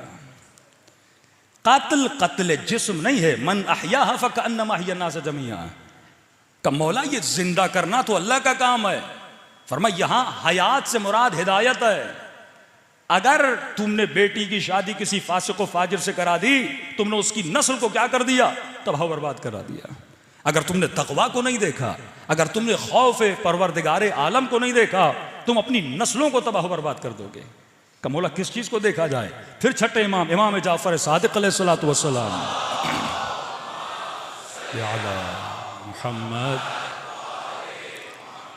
मेरे मौला फरमाते आए मोमिन, अगर बेटी का रिश्ता है, तुमने दुनिया को देखा, शादी करा दी, दो सिचुएशन से उसकी जिंदगी खाली नहीं है। अगर उसकी फिक्र उस लड़के से मिल गई, बेटी खुश रहेगी, चाहे बेदीन भी हो। अगर उसकी फिक्र मिल जाती है, तुम्हारी बेटी को तंग नहीं करेगा, तुम खुश रहोगे। लेकिन अगर वो बेदीन है, उसकी फिक्र तुम्हारी बेटी से नहीं मिली, उसकी जहनियत तुम्हारी बेटी से नहीं मिली, तो क्या होगा? वो तुम्हारी बेटी पे हाथ उठाएगा, उसे मारेगा, तुम्हारी बेटी अजियत में आ जाएगी, उसे तलाक दे देगा, उसे तंग करेगा। लेकिन इमाम फरमाते हैं अगर तू किसी मुत्तकी से, खौफ खुदा रखने वाले को अपनी बेटी देता है, तो फिर भी फरमाते सिचुएशन दो चीज़ों से खाली नहीं है। अगर उसकी जहनियत नहीं मिली, या मिल जाएगी या नहीं मिलेगी। अगर जहनियत मिल गई तो बेटी खुश रहेगी, लेकिन अगर उसकी जहनियत उसके साथ नहीं मिली, क्योंकि वो आदमी बा तकवा है, वो कभी भी तुम्हारी बेटी का हक जाया नहीं करेगा, फिर भी तुम्हारी बेटी क्या रहेगी? खुश रहेगी। तो हमें सोचना चाहिए हम अपनी ज़िंदगी में जो डिसीजन लेते हैं वो किस बुनियाद पर लेते हैं। दूसरी चीज़, ये भी एक सवाल आया ख़वातीन की तरफ से। माशाल्लाह ख़वातीन थोड़ी जल्दी नाराज़ भी हो जाती हैं कि मौलाना आप हमें बहुत टोकते हैं, मर्दों को कुछ नहीं बोलते। तो हमने चंद सिफात बताई थी कि मर्द का सखी होना अच्छा है, औरत का सखी होना मासूम फरमाते हैं इंटरनल सखावत हो, लेकिन जब उसकी शादी हो जाती है, मर्द घर में नफका लाता है, अगर वो सखी हो जाए, शोहर का पैसा कभी भाई को दे, कभी बहन को दे, तो बेचारे मर्द को क्या बना देगी? गरीब बना देगी। इसी तरह फरमाते हैं कि शुजाअत मर्द के लिए अच्छी है, औरत का बुज़दिल होना अच्छा है। लेकिन इस चीज़ पे ज़रा गौर करिए, क्योंकि लफ्ज़ बुज़दिल एक मनफी तस्वुर आपके जहन में आता है ना, तो इंसान को बुरा लगता है कोई उसको बुज़दिल बोले। किस माना में? एक स्विट्ज़रलैंड में एक मोमिन थे, कहते मौलाना मेरी बेटी स्कूल जाती थी, तो स्कूल के जो प्रिंसिपल था उसने मुझे बुलाया और कहा कि आपकी बेटी बीमार है। मैंने कहा नहीं। कहा डिप्रेशन का शिकार है। मैंने कहा नहीं। कहा आपकी बेटी में कोई मसला तो है, आप इसका इलाज करवाएं। तो उसने कहा बेटी को कौन सा मसला है? कहा जब ये क्लास में बैठती है तो लड़कों के साथ सही कांटेक्ट नहीं बना पाती, दूर दूर रहती है। और हम साइकोलॉजी में पढ़ते हैं कि जो बंदा शर्मीला होता है उसके अंदर कॉन्फिडेंस नहीं होता। अब देखिए दो मेयार हैं, उनकी जहनीयत में जो चीज़ बुरी है वो इस्लाम में क्या है? अच्छी है। जो हमारे यहाँ शायद अच्छी मानी जाए, उनके यहाँ क्या मानी जाए? बुरी मानी जाए। कि आपकी बेटी बहुत शर्मीली है। अब शर्म बजाते खुद अच्छी सिफत नहीं है, कहाँ अच्छी हो जाती है और कहाँ बुरी हो जाती है, इसको मासूम डिफाइन करते हैं।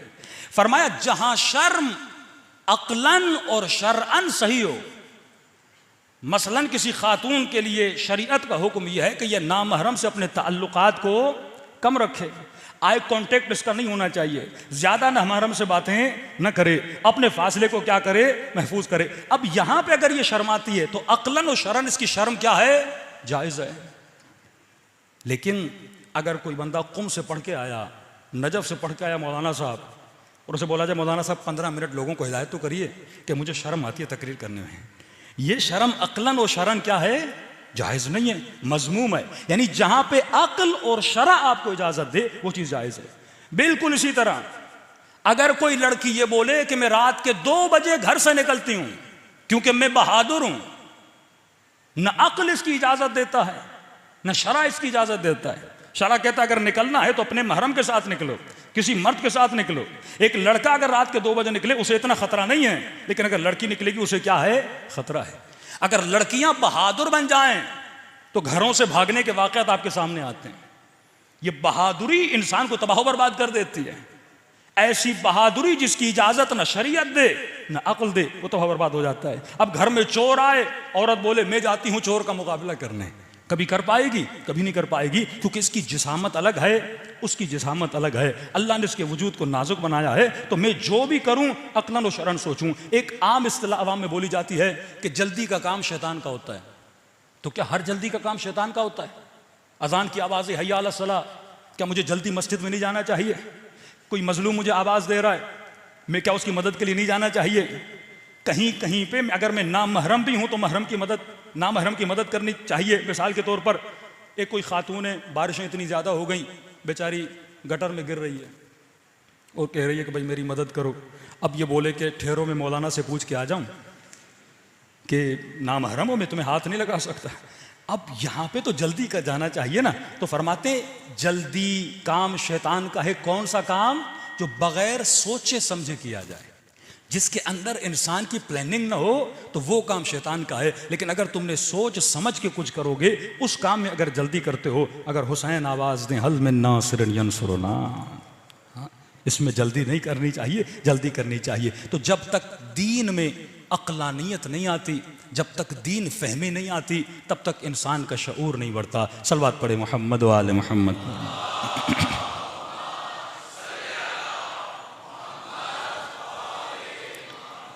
तो जब तक फ़िक्र इमाम हुसैन हमारे वजूद में नहीं आती, जब तक बातिन फ़िक्र आपकी ऐसी नहीं बनती जैसी इमाम हुसैन की थी, फरमाया इस मकतब में आने के लिए चंद सिफ़ात का आपके वजूद में होना ज़रूरी है। मैंने शायद कल की मजलिस में भी आपको बोला था कि आपकी फ़ौज भी जब किसी को फ़ौजी बनाने के लिए लेती है तो पहली चीज़ देखती है फ़िज़िकल फ़िटनेस है कि नहीं है। किसी बंदे की हड्डी टूटी हुई है, नाक़िस है, उसको नहीं लेती। 6 किलोमीटर आपको दौड़ाया जाता है आपकी फ़िटनेस को चेक करने के लिए। अहले बैत जब इंसान को अपना सिपाही बनाना चाहते हैं, वो इंसान के रूह की फ़िटनेस को चेक किया जाता है। दूसरी चीज़, फ़ौज कभी भी ऐसे बंदे को फ़ौजी नहीं बनाती जिसके वजूद में इस्तिकामत नहीं है। एक गोली लगे बंदा भाग जाए, हाँ, एक पत्थर लगे बंदा भाग जाए। तो एक चीज़ आपके वजूद में होना चाहिए जिसका नाम है इस्तिकामत। अगर इस्तिकामत नहीं है, आप कभी इमाम ज़माना के फ़ौजी नहीं बन सकते। दूसरी सिफत, इस्तिकामत तो है, लेकिन अगर सिपाही अपने जनरल की बात को न सुने, तस्लीम न हो जाए। कोई बंदा फ़ौज में गया है कि नहीं गया, आपको पता होना चाहिए। इतनी तकलीफ़ें दी जाती हैं, लेकिन तस्लीम होना चाहिए। आपको ना कहने की इजाज़त वहाँ नहीं है। जैसा ऑफिसर बोलेगा आपको करना चाहिए। सिफत तस्लीम अगर आप में नहीं होती, दीन का मतलब ये नहीं कि मैं 20% अल्लाह की सुनूं, 80% अपनी सुनूं। जब कंप्लीटली तस्लीम आ जाए, ये नहीं कि मौलाना दाढ़ी नहीं रखता क्योंकि मेरी बीवी को अच्छी नहीं लगती, दाढ़ी रखो क्योंकि अली को अच्छा लगता है। हाँ, अपनी मर्जी नहीं, किसकी मर्जी?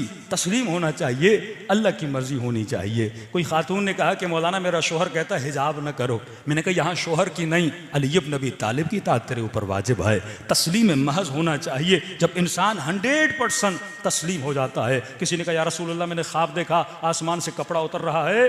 रसूल खुदा ने कहा यह आखिरी ज़माने की उम्मत की निशानी है कि ये दीन को कपड़ा समझ लेंगे, जिसे जितना पसंद आएगा काट के चला जाएगा। का दीन कपड़े की मानिंद नहीं है, दीन पानी की मानिंद है। पानी गिलास में डालो शक्ल गिलास जैसी हो जाती है, बाल्टी में डालो शक्ल बाल्टी जैसी हो जाती है। का जब दीन में आओ तो दीन को अपनी शक्ल में न रंग दो, जब दीन में आते हो तो अपना हुलिया दीन जैसा बना दो।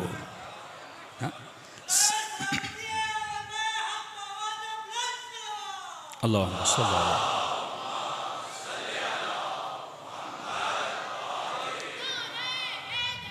या अली।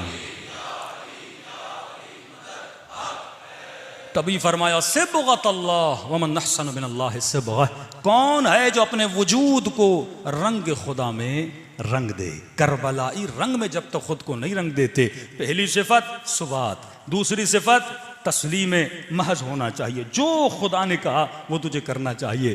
तीसरी सिफत जो करबला के शहीद की बारिश तरीन सिफत थी, वो सिफत है सिफत अदब। अगर अदब नहीं तो ये मोमिन कैसा। हम समझते हैं सिर्फ अदब एक छोटा सा टॉपिक है, नहीं। सुफरे पे बैठने का अदब, बाप से बात करने का अदब, इमाम ज़माना से हम कलाम होने का अदब, मौला हुसैन की ज़ियारत से जाने से पहले का अदब। कई लोगों को मैंने देखा जो बेअदबी से इमाम हुसैन की ज़ियारत करते हैं, न गुस्ल करते हैं, न वज़ू करते हैं, न साफ़ कपड़े पहनते हैं। हुसैन की मजलिस में आओ तो बाअदब होकर आया करो, बावज़ू होकर आया करो, कपड़ों को पाक करके आया करो। ये अदब है। जिसका अदब जितना ज़्यादा उतनी मारिफत उसकी ज़्यादा हो जाती है। ये अदब इंसान को कहाँ से कहाँ पहुँचा देता है। ये वाक़या मैंने पिछले साल शायद सुनाया था, लेकिन सुनो, अदब करने की तौफीक अहल बैत इंसान को कितनी देते हैं। एक ईरानी जवान था, नाम इसका था रज़ा। इतना बेअदब था, कहता जब गुस्सा आता था तो मैं कभी अपनी माँ पर भी हाथ उठाता था। अब माँ बाप आपको पता है बच्चों को हिदायत करते हैं। आज ज़माना बहुत बिगड़ चुका है, निगाहें आलूदा, कान आलूदा, किरदार आलूदा।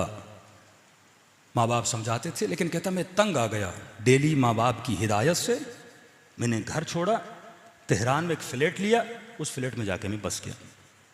अब डेली बेसिस पे ईरान में टैक्सी चलाना बड़ा आम है। ज़रूरी नहीं कि आपके पास पीली टैक्सी हो, आप कोई भी टैक्सी हो रोड पे चलाएं, लोग को उठाए, मुसाफिर कशी करें, अच्छी कमाई है इस चीज़ की। कहता मैं सुबह से शाम तक टैक्सी चलाता था, जो पैसे बचते थे उसको अय्याशी पे खर्च कर देता था। दोस्त आते थे, कभी जुआ खेलते, कभी कौन सा गुनाह, कभी कोई गुनाह। कोई मेरी ज़िंदगी में सरहद नहीं थी, हद नहीं थी। कहते मुहर्रम का महीना शुरू हुआ। अब बंदा कितना भी बुरा हो ना, कम से कम 10 दिन मुहर्रम में अच्छा बन जाता है। मतलब थोड़ा सा उसमें अदब भी हो ना, तो इन 10 दिनों में इमाम हुसैन का अदब ज़रूर कर देता है। कहता मैंने दोस्तों को फ़ोन किया, पहली मुहर्रम, दूसरी मुहर्रम, कोई दोस्त मेरे पास नहीं आया। रात को हमारी महफिल लगती थी, गुनाह की महफिल। दोस्तों को फ़ोन किया, भाई क्यों नहीं आ रहे? 2 दिन गुजर गए, 3 दिन गुजर गए। उन्होंने कहा कि रज़ा हम नहीं आ सकते, क्योंकि मुहर्रम का चांद नज़र आ चुका है। हम बड़े गुनहगार हैं, लेकिन मुहर्रम में हमें शर्म आती है, हम गुनाह कैसे करें। फिर इसने फ़ोन किया, किसी दोस्त ने नहीं सुना। कहता यहाँ तक कि 6 मुहर्रम गुजर गई। तंग आ गया, गुनाह का आदी था। कहता मैंने रात के 1-2 बजे तेहरान में टैक्सी निकाली, एक रोड से जा रहा था, एक नौजवान लड़की रोड पे खड़ी थी। उसने इशारा दिया मुझे आगे तक छोड़ दो। मैंने उसे टैक्सी में बिठाया। गुनाह का आदी था, निगाहें आलूदा थी, नीयतें कसीफ और नजस थी। कहता मैंने अपनी गाड़ी के आईने से उस लड़की को देखा, चादर पहनी हुई मुहज्जबा लड़की थी। तो मैंने उसे गंदा इशारा किया, गंदी बातें करना शुरू कर दी। उसने कहा खौफ खुदा करो, मुहर्रम का महीना है, हुसैन से शर्म करो। उसने कहा कौन हुसैन, कौन सा मुहर्रम, बेदीन बन चुका था। कहता इसने अपनी गाड़ी को मोड़ा और कहता मैं अपनी फ्लैट की तरफ जा रहा था स्पीड के साथ। अब देखा कि वो खातून लरजने लगी और कांपने लगी। कभी मुझे मौला हुसैन का वास्ता देती, कभी मुझे अब्बास का वास्ता देती, करबला के शुहदा का वास्ता देती। कहता मेरे ऊपर जर्रा बराबर भी असर नहीं हुआ। आखिर में उसने कहा कि अय बदबख्त शर्म करो, मैं सैयद ज़ादी हूं। कहता है मैंने इसका भी लिहाज नहीं किया कि यह सैयद ज़ादी है। कहता जब मैंने लिहाज नहीं किया, उसी स्पीड से गाड़ी को लेता हुआ आगे बढ़ रहा था, तो इसने कहा किसी का भी शर्म नहीं करता, मेरी दादी जहरा का शर्म कर ले। कहता है जैसे सैयदा जहरा का नाम आया, कहता है मुझे नहीं पता मुझे क्या हुआ, बदन पे लर्जा तारी हुआ, पैदाइशी शिया तो था ना। कहता मैंने उसे कहा बता कहाँ छोड़ना है। उसने कहा मैं इमाम बारगाह जा रही थी मजलिस पे, तुझे बीबी का वास्ता मुझे मजलिस पे उतार दे। कहता मैंने जाके गाड़ी रोकी उस मोहल्ले में, वो उतरी, उतरने के बाद फ्रंट सीट पे जो शीशा था उसके सामने आके खड़ी हो गई और मुझे कहा कि तेरा बहुत शुक्रिया, मैं मजलिस में जा रही हूँ, तुझे दुआ दूंगी क्योंकि तूने मेरी दादी जहरा का एहतराम किया, तूने मेरी दादी जहरा का अदब किया, जैसे मैंने दादी का नाम लिया तूने फौरन आके मुझे उतार दिया। कहता मैं खामोश खड़ा था, वो मजलिस में चली गई। जब मैंने गौर किया ये तो मेरा ही मोहल्ला है, कई महीनों से अपने माँ बाप के पास नहीं गया। कहता फौरन मैंने गाड़ी पार्क की। अब देखिए बंदा जब अदब का मुजाहिरा करता है ना, अब आहिस्ता आहिस्ता अहले बिदअत उसे हिदायत कैसे देते हैं, आहिस्ता आहिस्ता उसे अपने करीब कैसे लेकर आते हैं। कहता जैसे मैं गाड़ी से उतरा मैं अपने घर गया, घर के अंदर जाकर बैठ गया। मुहर्रम का महीना था, ना वालिदा घर में थी ना बाबा घर में था। इतने में मैंने टीवी खोली। कहते मौलाना जब टीवी खोली तो इत्तफाक से टीवी पर बैनुल हरमैन को दिखाया जा रहा था। कभी अब्बास का रोज़ा, कभी इमाम हुसैन का रोज़ा दिखाया जा रहा था और जाकिर इमाम हुसैन के मसाए पढ़ रहे थे कि हुसैन इतने गरीब थे कि उसकी 4 साल बच्ची को तमाचे मारे गए। शियों का इमाम इतना गरीब था कि उसके जनाजे पे घोड़े दौड़ाए गए। कहता जब मैंने मसाइब सुनना शुरू किए ना तो मैंने रोना शुरू किया। फिर मैंने चैनल बदला तो अचानक मैंने क्या देखा, जन्नतुल बकी दिखाया जा रहा है और जाकिर सैयदा जहरा के मसाइब पढ़ रहा है कि हुसैन की अम्मा इतनी मजलूमा थी कि उनकी पसलियों को तोड़ दिया गया था। कहता मेरी कैफियत बदल गई। कई सालों के बाद मसाइब सुन रहा था। ये मजलिस हुसैन 1000 सालों का सफर लम्हों में तय करवाती है। कहता इतने में घर का दरवाजा खुला, मैंने क्या देखा, मेरी बूढ़ी माँ जिसकी बेहतरामी करता था, जिसकी बेअदबी करता था, वो घर में दाखिल हुई और इतने महीनों के बाद जब मुझे देखा माँ खुश हो गई। कहता मैं दौड़ा दौड़ा गया और माँ के कदमों पे गिर गया। कहता मेरी माँ ने बड़े प्यार भरे हाथों से मेरे सर को बुलंद किया। जब मेरी आंखों में आंसू देखे ना, कहने लगी रजा तू वो नहीं है जो घर छोड़ के गया था, तू बदल गया है, क्या हुआ है तुझे। कहने लगा अम्मा कहाँ से आ रही हो। कहा हुसैन की मजलिस से आ रही हूँ। कहा अम्मा अगर जहमत न हो मुझे हुसैन की मजलिस में लेकर जाओगे। इसके मोहल्ले वाले कहते हैं जब इसने मजलिस में आना शुरू किया, इससे बड़ा नमाजी, इससे बड़ा मुत्तकी, इससे बड़ा परहेजगार उस दिन के बाद किसी ने नहीं देखा। कभी अज़ादारों की बर्तनों को धोता, कभी जूतियां बनाता, कभी मसाइब पे इतना रोता, किसी ने ऐसा रोता हुआ किसी को नहीं देखा। कहा 40 के दिन आए, काफिला बना। मस्जिद के काफिले सालार ने कहा हमें काफिले पे जाना है। जिस लड़के को लेकर जाना था वो बीमार हो गया।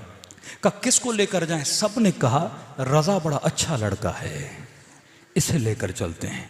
इसे कहा तुम कोई पैसे न दो, लोग कहते तू हमारे साथ चलो। कहते जैसे मैं करबला पहुंचाना, कहते मौला हुसैन मुझे पता होता इतने करीम हैं,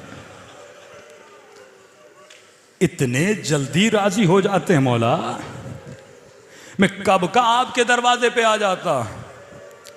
कहते काफिला वापस आया, मैंने शुक्र खुदा अदा किया। इतने में काफिला हज पे जाने वाला था। उस काफिले सालार ने भी बोला कि रजा तू हमारे साथ चल, जाहिर बड़े खुश होते जब तू साथ होता है। कहता है चंद महीनों में हुसैन की कब्र की ज़ियारत भी हो गई। लेकिन जब जन्नतुल बकी पहुंचा, कहता है घुटनों के बल जहरा की कब्र के सामने खड़ा हो गया। कहने लगा बीबी में बहुत बुरा था, मुझे नहीं पता ये घर इतनी जल्दी लोगों को होर बना देता है, इतनी जल्दी खताओं को माफ कर देता है। कहते हज से वापस आया, तेहरान का बहुत मुत्तकी एक ताजिर था, वो मेरे वालिद से मिला। उसने कहा कि मैं कई दिनों से देख रहा हूं इस मोहल्ले में आपके बेटे से बड़ा कोई मुत्तकी नहीं है। अगर आप राजी हूं, मैं चाहता हूं अपनी बेटी की शादी इस जवां से कराऊं। कहता क़िबला मैं अपने बेटे की गारंटी नहीं लेता, चंद महीने हुए, नेक हुआ है, जाके उससे आप खुद बात करें। ये बूढ़ा आता है, कहता है रज़ा मैं तुझे कई महीनों से देख रहा हूं, तू नेक बन गया है, लेकिन एक शर्त पे अपनी बेटी दूंगा, आज के बाद हुसैन का दामन न छोड़ना। कहता है क़िबला अल्लाह मौत दे अगर मैं दामन हुसैन को छोड़ दूं। मैंने तो इनको पहचाना भी नहीं था कि कल आ जा बेटी का रिश्ता लेने। रज़ा फैमिली के साथ रिश्ता लेने गए। ईरान में रस्म है, जिस बच्ची का रिश्ता लेने जाते हैं वो बच्ची चाय लेकर आती है। कहते हैं बड़े अदब व हया से बैठा था। ये लड़की जब चाय लेकर आती है, ये चाय का कप उठाता है, उस लड़की की निगाह जब इसके चेहरे पे पड़ती है बेहोश होकर गिर जाती है। वालिदैन उठा के कमरे में ले जाते हैं। होश में आती है तो ज़बां पे एक ही जुमला होता है, या ज़हरा। फिर बेहोश हो जाती है। फिर होश में आती है, एक जुमला बोलती या ज़हरा, फिर बेहोश हो जाती है। जब सही से होश में आई, माँ ने कहा बेटी मसला क्या है? कि अम्मा खुदा की कसम कल ख्वाब में सैयदा फातिमा को देखा था। अम्मा कल मैंने हुसैन की दुखियारी माँ को ख्वाब में देखा था, और खुदा की कसम बीबी ने इसी जवां की तस्वीर दिखाई थी और कहा था कल ये तेरे रिश्ते के लिए आ रहे, जवाब न देना। इसने मेरी बेटी का एहतराम किया था, तू इसका एहतराम करना। क्या गुजरी होगी मौला हसन पे जब किसी बंद गली में किसी लई ने हसन की मां को मारा होगा।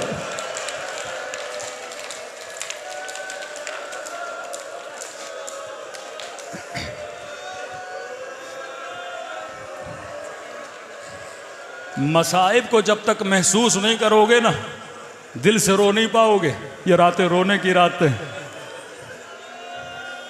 मैंने एक जवां से एक सवाल किया था। मैंने कहा जवां मुझे ये बता, अगर किसी बंद गली में तेरी नजरों के सामने तेरी मां को कोई तमाचा मारे,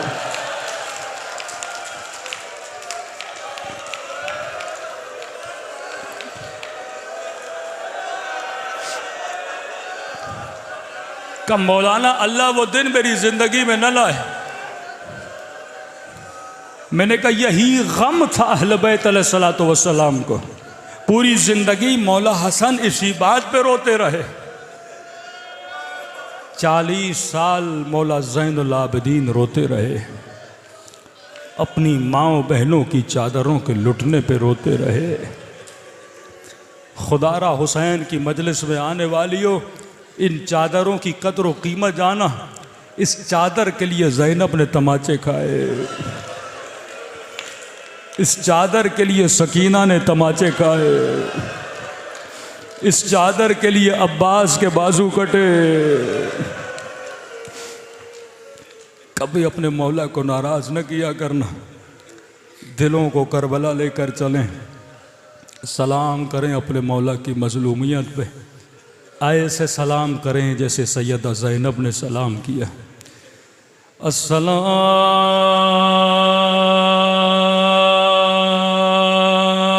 अलल हुसैन व अला अली इब्न व अला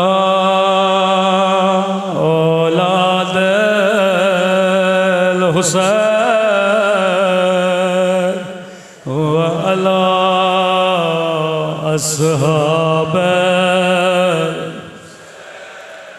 सब मिलके अस्सलाम अला हुसैन व अला अली इब्न व अला औलाद हुसैन व अला अस्हाब हुसैन की सदा बुलंद हो अस्सलाम अला हुसैन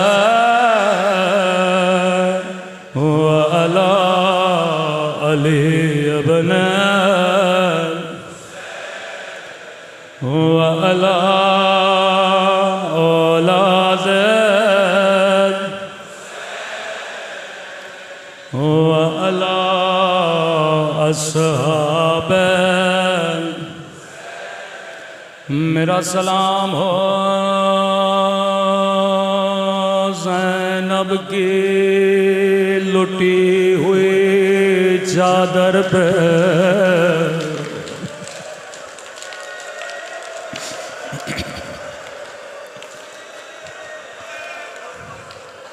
अपनी जिंदगी में हर नूहे खां का नोहा सुनते हो, लेकिन कभी कभी इमाम ज़माना का भी नोहा सुना करो। ज़ियारत नाहिया इमाम ज़माना का नोहा, फरमाया मेरा सलाम हो उन ज़ख्मी कलाइयों पर जिन्हें पसे गर्दान बांध गया था।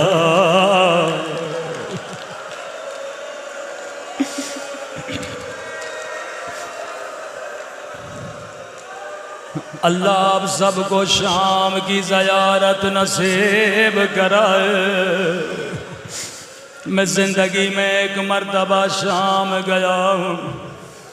जब शाम की बाजार से गुजरा था, मैंने कहा बीबी ज़ैनब आज का शरीफ भी इस बाजार से नहीं गुजर सकता।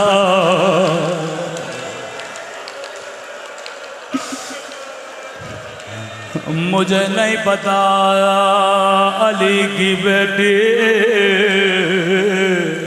इस बाजार से कैसे गुजरी होगी। अगला सलाम सुनिए इमाम ज़माना के जुमले हैं। फरमाया मेरा सलाम हो उन फटे हुए खुश्क होठों पे जिन पे जालिम छड़ी मार रहा था।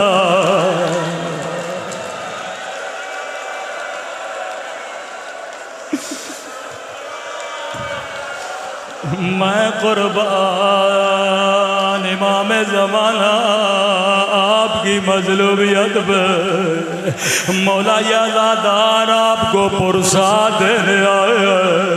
मुझे नहीं पता करबला में है, नजफ में है या शाम में नन्ही सी कब्र सकीना पे है या जन्नतुल बकी में है टूटी हुई कब्र ज़हरा पे।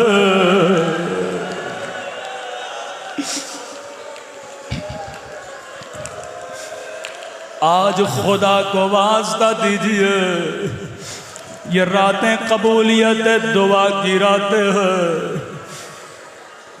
मेरा सलाम हो उस दर्द भरे मंजर पे जब हुसैन घोड़े से उतर के दो कटे हुए बाजू उठाए, बाजुओं को चूम के कहा अब्बास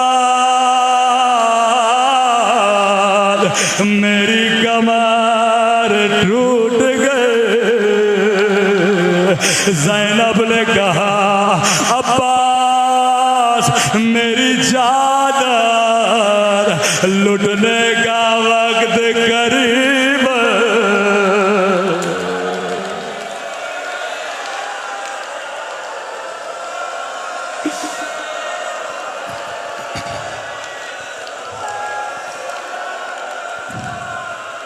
आए खुदा तुझे कटे हुए बाजुओं का वास्ता, आज कोई हाथ खाली न जाए।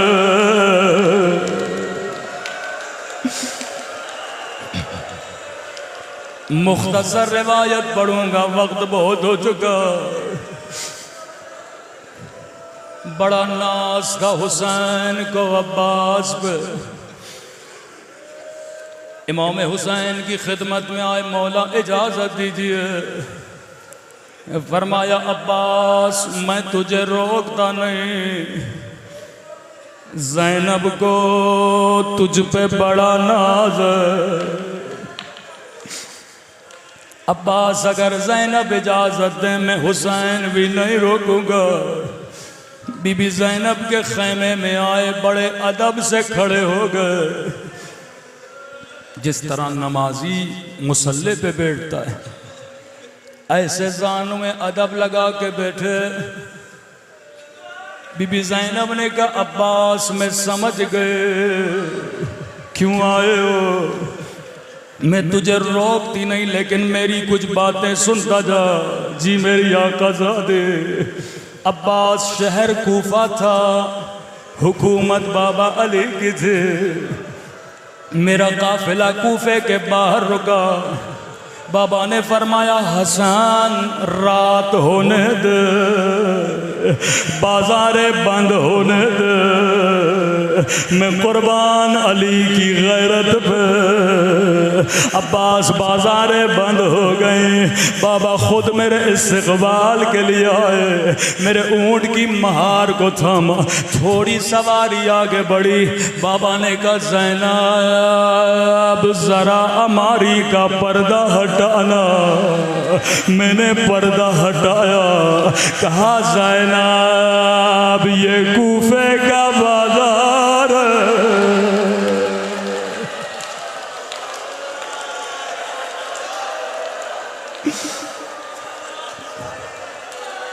अब्बास मेरी समझ में कुछ भी नहीं आया। सवारी और आगे बढ़े। बाबा ने कहा ज़ैनब जरा अमारी का पर्दा हटाना। मैंने पर्दा हटाया, कहा ज़ैनब ये कूफे का चौक मेरी समझ में नहीं आया। मैंने कहा बाबा अगर बाजार दिखाने हैं हसन को दिखाइए, अगर चौक दिखाना है हसन को दिखाइए। बाबा बेटियों का बाजार हो से क्या, इतना कहना था मेरी सवारी बिठाए। बाबा के आंखों से आंसू जारी थे। कभी मेरे सर के बोझ से लेने लगे, कभी मेरी कलाइया झूमने लगे। ओ ज़ैनब यही बाजार होगा, तेरे हाथों में रस्सियाँ, तेरे सर पे चादर नहीं होगे।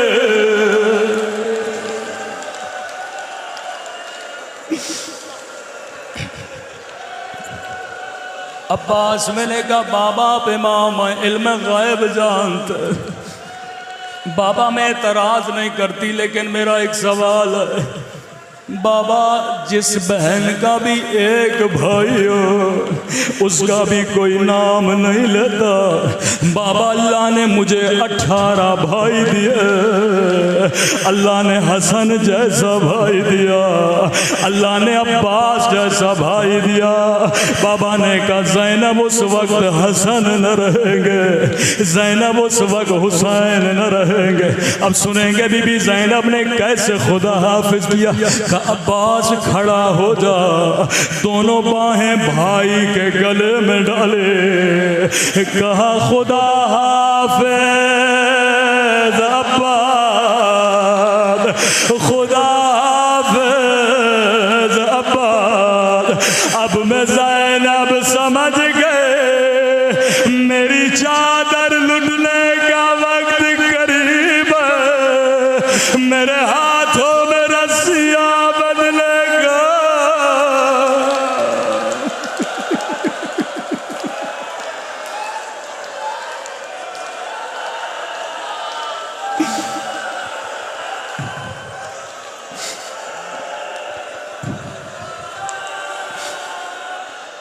अल्लाह सबको कब्र अब्बास की ज़ियारत नसीब कराए। एक जाकिर के ख्वाब में गाजी अब्बास आए, फरमाया जाकिर तुम मेरे सारे मसाइब पढ़ता है पर मेरी असली मुसीबत क्यों नहीं पढ़ता? कम मौला मैंने ये पढ़ा गाजी के बाजू कटे, मैंने ये पढ़ा आंख में तीर लगा, का ये सारे मेरे मसाइब हैं पर मेरी असली मुसीबत नहीं। का गाजी अब्बास आप खुद बताइए। कहा अगर तेरी आंख में छेद भी चली जाए, तुझे पूरी पूरी रात नींद नहीं आते, जाकिर मेरे अज़ादारों को बता दो मेरे दोनों बाजू कट चुके थे, जालिम ने मेरी आंख में तीर मारा था, अगर बाजू होते मैं हाथ से तीर निकालता, लेकिन मेरे बाजू सलामत नहीं थे। मैंने सर को बड़ा हिलाया ताकि तीर निकले, लेकिन तीर न निकला। मेरा कद बड़ा था, मैंने घुटनों को ऊपर किया, तीर को घुटनों के दरमियान दिया। जैसे मैंने सर झुकाया, किसी जालिम ने मेरे सर पे गुर्ज मारा।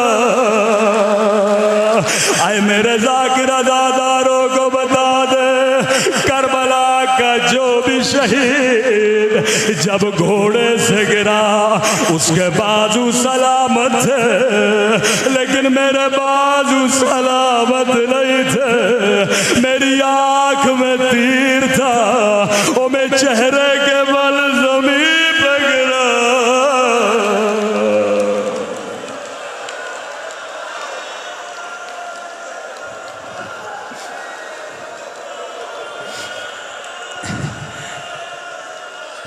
बस आखिरी जुमला अपनी तरफ से गाजी अब्बास को कहना चाहता हूँ, कबूलियत दुआ के लिए। हाँ गाजी अब्बास ये सच है, करबला का कोई शहीद आपकी तरह ज़मीन पे नहीं आया, लेकिन गाजी अब्बास 11 मुहर्रम को ज़ैनब ऐसे गिरे जैसे आप गिरे थे। शायद कोई बच्चा कहे मौलाना ज़ैनब के तो बाजू सलामत थे, भला अब्बास की तरह कैसे गिरी? जवाब मैं नहीं दूंगा। इमाम ज़माना फरमाते ओ मेरा सलाम हो मेरी उन पुप्पियों पे जिनके हाथ उनकी गर्दनों से बंधे थे। जब ज़ैनब ऊंट से गिरी तो अब्बास की तरह ज़मीन पे आए, फरियाद बुलंद की, हाय अब्बास ज़ैनब गिर गए।